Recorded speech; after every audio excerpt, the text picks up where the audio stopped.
Dave Delgado here with Team Matau captain Jason Cunliffe. Tell us what you've been up to with the Matau and how's training been in preparation for some future competitions. Off day, Dave. Thanks for having me on. Man, the training with the team has been excellent.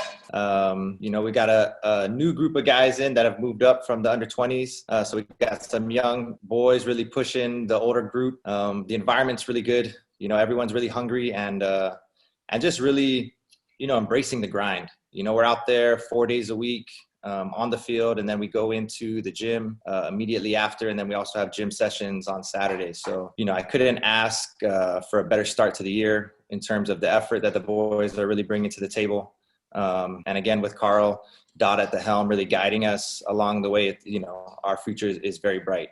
We don't have matches until June, but that's not stopping us from putting in the work. And the GFA has done a great job in keeping everybody active when it comes to the national teams and opening doors and making sure that the athletes there stay on top of their game. Obviously with COVID, we've been able to make sure that our protocol's been in place that's keeping everybody safe. Like you said, the national teams are training, so it's not just the men's, it's the women's as well, both age groups as well in terms of the U17s and the U20s. So GFA's done a good job of ensuring that we're out there and able to put the work in that we need to get the results that we need on the field. GFA also hooking up with a company in Korea with some high-tech technology to monitor the training of the members of Matau and tracking you guys to make sure that you guys stay in peak performance. Our technical department is very strong. Our technical director, Coach Kim, is very experienced, very highly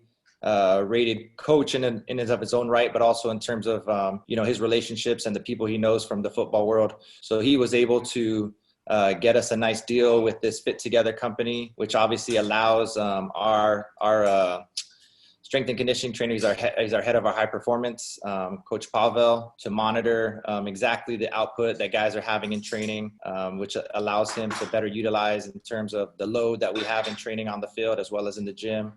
If there is any niggles or anything like that, it allows him to really get all the details so that he has all the information he needs. Seeing the benefits from the younger players continuously moving up in the ranks and making it to the Matau now speaks volumes for what the GFA has put into the national team program. After Gary White left, we had, a little bit of a lull. I think there's about 2 years there where we weren't playing any matches, and the player pathway was a little bit broken down, so to speak. So when Carl Dodd came in, he really did a great job of establishing a proper player pathway, U17s, U20s, and he's working on the U23s. So it feeds into the Matau, so that, no one's resting on their laurels. Nobody's comfortable. You always got fresh guys coming in, pushing you for your spot, making sure that you earn it every day. And like I said earlier, we've got a great group. The environment's amazing. These kids are pushing, the older guys are pushing, and everyone's enjoying the process, and that's all I could ask for as a captain is having guys come in hungry to get better, hungry to push each other. And while we compete on the field and we really, it's tough, it's physical, we're competing 100%. Guys want my spot, other guys are fighting for their spots. So that's all I could ask for. And I'm really, really excited about the future. You're making sure it's coming full circle because as a coach, you're giving back to the kids, you're sharing your knowledge, and you're helping these young soccer players develop their game and making sure that when they do step on the pitch again for competition, that they're going to bring it every time they suit up and lace up on their soccer pitch. It's my job to do just that, to give back, to make sure that these younger guys coming up are ready when they do get their number called, that they're not, there's no jitters, there's no doubts, they will be completely 100% ready to step on the field and compete. So, be it with coaching the U17 national team, which I'm doing now, and I've got a great group of kids under me there. I'm very excited for what they're going to be able to do and what they're going to show the world.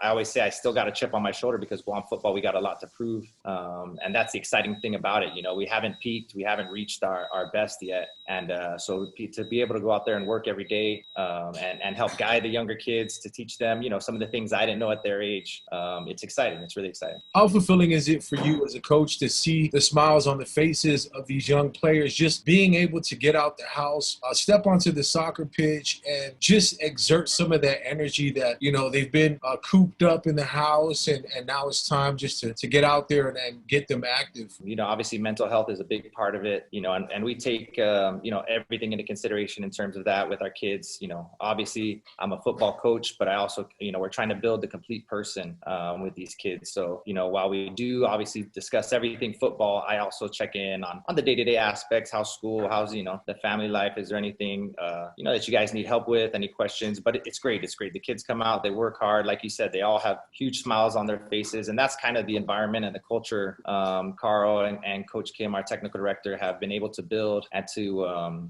cultivate, you know, and now we're just trying to continue to foster that and let it flourish. Because, you know, when you have a group of guys who are excited to come to train and you know, not forget that the reason we play in this game is because we love it, right? At a certain point, it becomes a business. So sometimes you can lose that aspect of it. But, you know, we try to continue to remind them that, yeah, we do it because we love it. We're very fortunate to be able to represent our island. It is an honor.